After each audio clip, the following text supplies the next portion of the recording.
Halo's universe is teeming with a diverse array of species. On the one hand, you've got omnipotent gods with an infinite number of forms who create life and can transcend to a plane of existence above our own. And then, on the other hand, you have the 5-foot-tall fart-breathing crustaceans.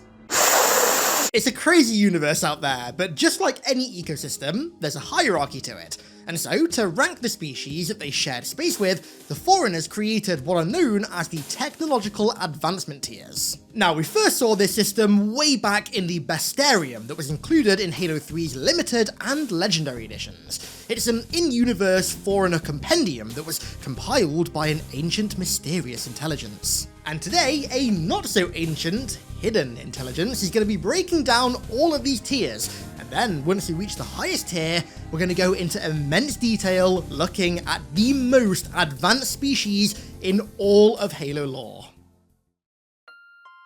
So starting off at the iconically numbered tier number 7, this is classed as the pre-industrial era.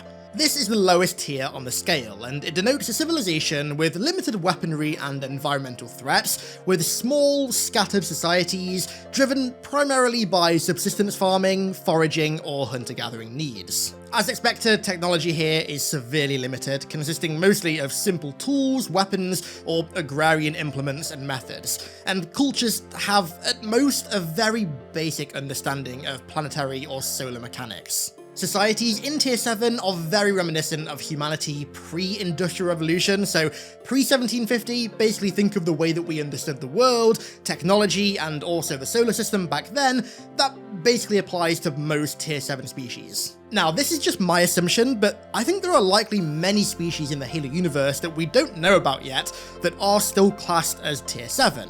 They're just not technologically capable enough yet to rear their heads and be discovered.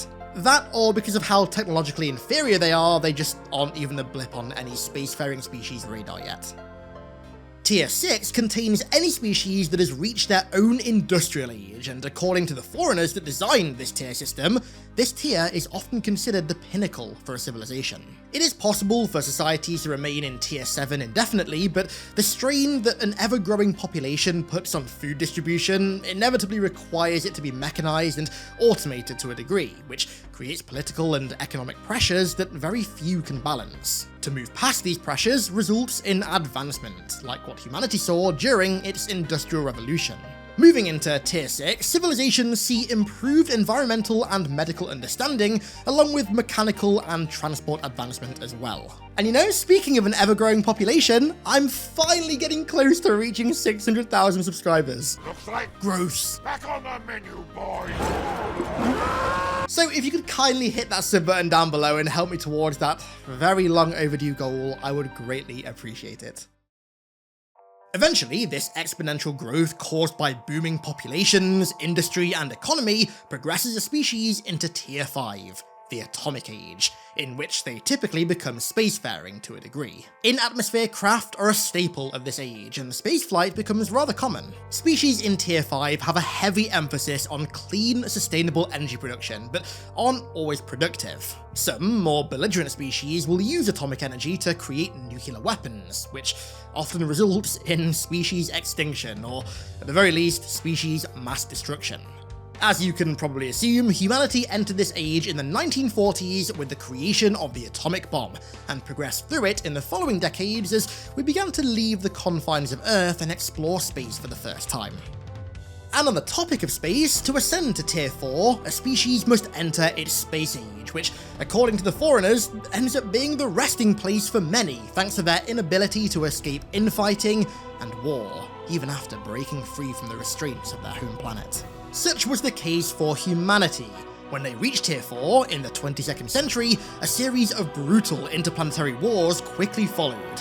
Who would have guessed it? Comfort-focused technology in this age can include radical medical advances. Now, if I remember rightly, this is in reference to, in the Halo universe, in I think it was the 2100s, cancer became very easily curable, so in this age, radical medical advances are seen.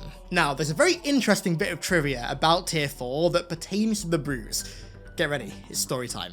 So, long ago, before the brutes joined the Covenant, they were actually a pretty advanced species, reaching tier 4 all by themselves. However, because old habits die hard, their aggressive and erratic tendencies drove them into the First Immolation, which was a decade-long civil war fought between two major clans, Urtol and Veloth. The two clans had diametrically opposed cultures, philosophies, and pursuits of power, and when a territorial dispute between the two took a sudden and violent turn, it resulted in a nuclear holocaust of such magnitude that not only did they nuke their homeworld of Doizak to high hell, but they caused such destruction to themselves that they actually regressed several hundred years in science and machinery, dropping from tier 4 to tier 7.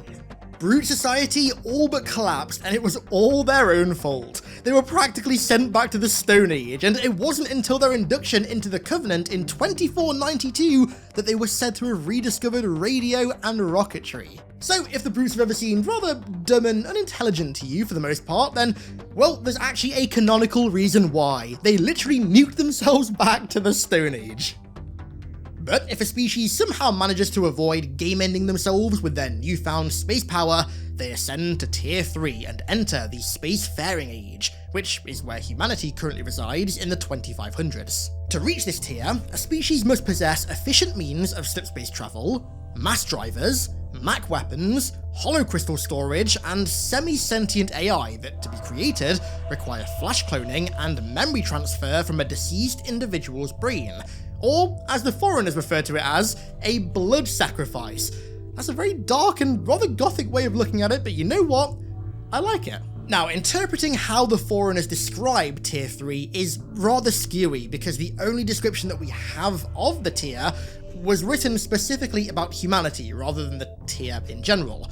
But regardless, on top of all the other prerequisites, it seems as though a species have to reach this level of advancement with very little to no outside influence from other species. They have to get there on their own to officially become a tier 3 species. Speaking of which, before joining the Covenant, the Legolo, the worms that make the hunters and all the other hunter-based creatures, were classed as a tier 3 species, so they were rather advanced. However, when they joined the Covenant, like all the other species, they inherited the Hegemony's tier, which was tier 2, the Interstellar Age. Now, similar to tier 3, the way that the Forerunners described tier 2 was done so specifically in reference to the Covenant, so again, we have to kind of interpret this subjectively. To become a tier 2 species, one needs extremely accurate slipspace navigation capabilities, near instantaneous interstellar communication, and man-portable application of energy manipulation, which the Covenant achieved thanks to their use of Forerunner tech. Upon the discovery of Forerunner artifacts, and each other, the elites and the prophets ascended to tier 2 and became interstellar species.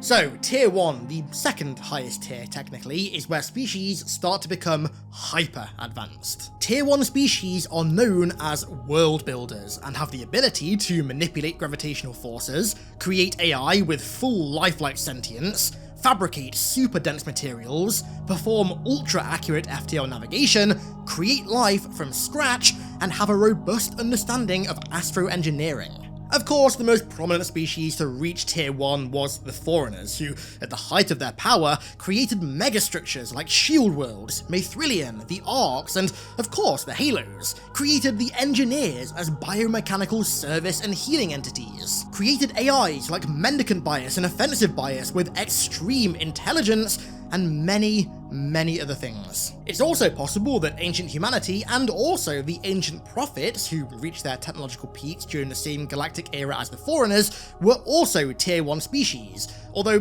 sadly not enough is really known about either species' civilization, culture, and true technological prowess to be sure. And that brings us to the ultimate tier, one so extreme the Forerunners deemed it partly hypothetical. Tier 0, the Transcendent tier. Only one species has ever and likely will ever reach this tier thanks to their godlike abilities, the Precursors. Outside of them, the Forerunners had no examples of civilizations with technological accomplishments even remotely great enough to exceed their own, and thus this tier is regarded as a hypothetical ceiling. Although it is regarded as hypothetical, it's almost impossible to imagine any species ever existing with technological prowess that would exceed that of the precursors. Species that reach this tier and become transcendent can travel intergalactically with ease and are able to accelerate the evolution of intelligent life. To quote the Forerunners verbatim, "These may be the creatures of legend." To become transcendent requires far more than just advanced technology, as was the case with the precursors. It requires an extremely deep understanding of philosophy and metaphysics, the ability to bend the fabric of existence to one's will, as they did to create structures like orbital arches and star roads, the ability for one to transcend their physical form and even shapeshift, and so much more. Being a Tier 0 species made the precursors almost Lovecraftian in that their existence is so incomprehensible that we simply lack the intelligence to be able to perceive their true forms. In fact, being transcendent means that the precursors inherently don't really fit within this advancement tier system because they can exist in any number of tiers at the same time. To quote the ancient human Lord of Admirals directly from Halo Silentium, "The precursors lived in many shapes, flesh and spirit, primitive and advanced, spacefaring and locked to their worlds, evolved over and over again, died away, were reborn, explored and seeded many galaxies. They initially arrived in our galaxy billions of years ago and were the original creators of all life that we know of, seeding countless worlds with the building blocks of life, building cyclopean laboratories made of crystallized reality, forging star roads from unbreakable filaments that wove through alternate dimensions to act as interstellar highways, all with the intention of creating a species to inherit their role in the galaxy, to inherit the mantle of responsibility. Everything they created was done using their concept of neural physics, a transcendent kind of science that's, again, almost incomprehensible to us lesser minds. As such, it's extremely hard to describe, and even if you do, it's almost impossible to make complete sense of it because,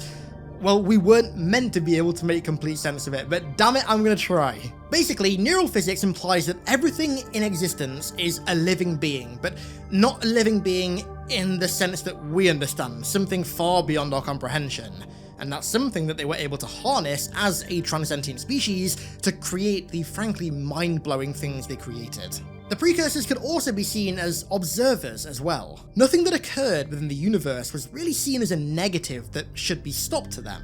Evil, pain, suffering, etc. were all deemed as necessary elements of existence and life, so much so that when they were systematically exterminated by the Forerunners, they didn't even try and stop it. They simply experienced it. They believed that all experiences enriched the galaxy as a whole, the galaxy that they believed was a living being, and negative experiences were just as valuable as positive ones in enriching that being. It's hard to properly describe the precursors because they were designed with the sole intention of being indescribable, but they're the reason that everything we know of exists, and their creations and philosophies still dominate the Halo universe today. Take the Mantle of Responsibility, for example, one of the key story components of all of 343's games. The reason the precursors were exterminated by the Forerunners was because they passed over the Forerunners as the inheritors of the Mantle in favour of humanity, the Forerunners' greatest rivals, and so, in a fit of rage, they turned on their creators. This extermination marked the formal end of the precursors as a prominent species in the universe, at least for the time being. After the war, they returned in a number of ways. Of course, the most commonly known one is the Flood. So, some precursors that chose to flee the Forerunners' rage ground themselves down into a fine dust that later returned to the fold on automated ships, crashing on ancient human planets where it was fed to a dog-like species known as the Feru to elicit good behaviour and positive mutations, which it did for a while. It seemed harmless, but then, after a while, it turned out it wasn't harmless. These Feru began undergoing sickly, vile mutations that marked the formal beginning of the Flood. And then, as the Flood evolved, they managed to regain the ability to harness precursor technology, weaponizing things like star roads to shatter the Greater Arc with unrelenting force. This was an example of the precursors returning corrupted by revenge, but not all precursors returned corrupted. In fact, some didn't even need to return at all. There were some that hid away deep within the colony of Netherop, crafting an energy weapon known as the Divine Hand to destroy any guardians the Forerunners sent to find them. These few precursors called themselves the Veiled Ones, the Lost Ones, or just nothing, taking the form of an, again, almost incomprehensible pearl ambience. Now, these few precursors still exist today. They never corrupted. Instead, they remained compassionate, helping the inhabitants of this distant arid colony world and even healing incurable diseases, but with a caveat and assurance that their existence remained a secret, and so only a few know they even exist. And then there are other precursors that still exist, far, far away. So at some point during the Forerunner Flood War, the librarian laid the plans to reseed the precursors in another galaxy far enough away that they will be safe from the Flood. During their genocide, some dissenting Forerunners sheltered 2 precursors from the warrior servants, but they withered away and died. However, regardless of this, their essences, so to speak, that contained their genetic information were stored and saved. The librarian then created a ship called Eden, which, when the time was right, would send these remains that her and her life workers were hiding on the planet of Bastion to safety in another galaxy, which was meant to be the Forerunners' way of basically seeking atonement for not only committing genocide against them, but also for inadvertently creating the Flood. And this plan was ultimately enacted in 2558, the same year as Halo 5. Bastion moved to another galaxy and the Eden was launched, and the precursors were reseeded. Initially, they took the form of exotic plants and fauna, but will eventually become sentient and follow the genetic code of the precursors, whilst also being free of their genetic memory. So the idea with this was to ensure that they would basically become what they once were again, but without any knowledge of the Flood or their connection to it. The librarian's plan here was clearly to prevent any road leading back to the Flood, because obviously the precursors are very closely tied to them. If these precursors malformed into the Flood in another galaxy after constructing star roads and orbital arches and all their other incomprehensible structures, and then came to our galaxy, bringing those with them, I mean, complete game over scenario right there. Absolute extinction event universe-wide if that ever happened. If that ever were to happen, it'd basically be the Forerunner Flood War, but on anabolic transcendent steroids. But the bottom line is that the precursors have been reseeded. So, at some point, the only known Tier 0 species in existence could and likely will return to their former selves. That, or they might deem us worthy of the mantle and just watch us through space like a galactic window in the night, observing and experiencing, but not interfering. The only question now is where the Endless would rank on the advancement tiers. Now, I would say Tier 1, personally, but we know so little about the Xalanin that it's almost impossible to rank them. They could be Tier 1, they could be Tier 2, I think it's safe to say that they're not Tier 0. Don't get me wrong, I'm still adamant they have some pretty strong connections to the precursors, but right now, as far as I'm concerned, there's only one Tier 0 species out there, and it sure as hell ain't the Endless. Flawless victory.